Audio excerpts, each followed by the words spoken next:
Good morning and welcome to another video blog. Today we're going to be talking about furniture and actually look at lounges, a bit like this one, only better. This one's a bit old. So the whole genre of advertising furniture is a bit challenging. I mean, they're ubiquitous, they're everywhere, just like ads for fast food and beer and gambling and cars. Furniture ads are part of the furniture, if you'll excuse the pun. But furniture ads are challenging for a couple of reasons. One of them is that they never have the budgets that big cars do. I mean, the furniture store doesn't have the budget that Toyota does, or beer or gambling.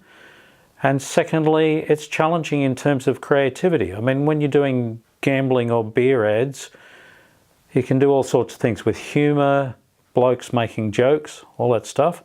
But with furniture, the genre is fairly stable. It usually involves a beautiful model draping herself over the arm of the lounge, or perhaps a young couple shopping for a lounge, sitting on the lounge, all that stuff.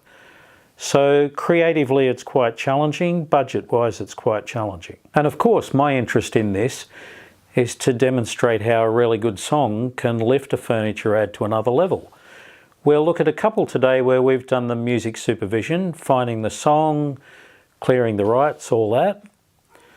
I actually find this really interesting, maybe even more interesting than the John Lewis stuff that we looked at in the last episode, where you've got a huge budget, big songs, big production. In this case, looking at the smaller ones, they actually provide one of the most dramatic examples where a really good song can make a huge impact on the advertising campaign.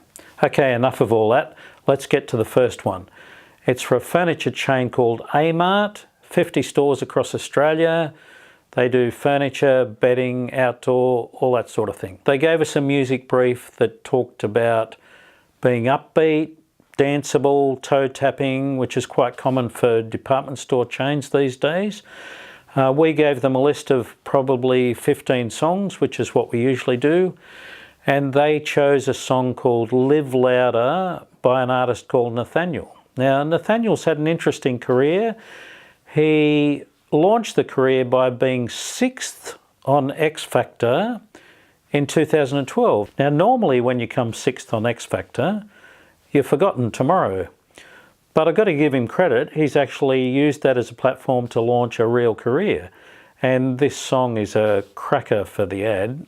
Let's go. Live louder. Yeah. Ow! Get up and dance like you dance when there's no one around. Sing your song the way you sing when you're in the shower. Lose yourself at the fall, redefining you kinda cool. Redefining you kinda louder. I really like that one, especially the fast cuts in time to the beat of the music. Works really well. The agency was Next Thursday, a small agency in Brisbane, and their MD, Dan Adler, he's a true believer in the power of songs, and he worked really hard to get this one across the line. His press release said they were working to shift the retailer away from its yell and sell traditional style advertising and help build equity in the brand through the song. I love that phrase, yell and sell. Kind of says everything, doesn't it? Okay, enough of A-Mart. Now let's really go down the scale and look at a very small retailer called Le Cornu. I think they had a couple of stores, very small budget, but they also really understood how a song could lift an ad.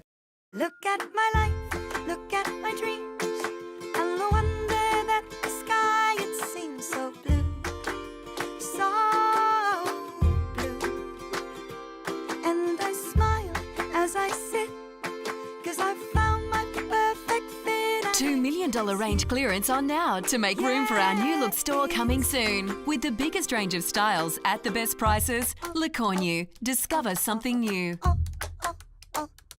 And what a great song it is. I really love that one because it's such a good example of how a quirky, bubbly song can lift the ad in a way that the pictures are just not going to do. The song is called Perfect Fit. It's by an English girl called Gwyneth Herbert, who hails from Surrey, which is interesting to me because when this comes out, I will probably be in Surrey visiting my son who's living in Crawley at the moment. I just want to leave you with this thought. Imagine both those furniture ads without the songs. What would they be without the songs? I guess they'd be yell and sell. What else could they be? Thanks. See you next time.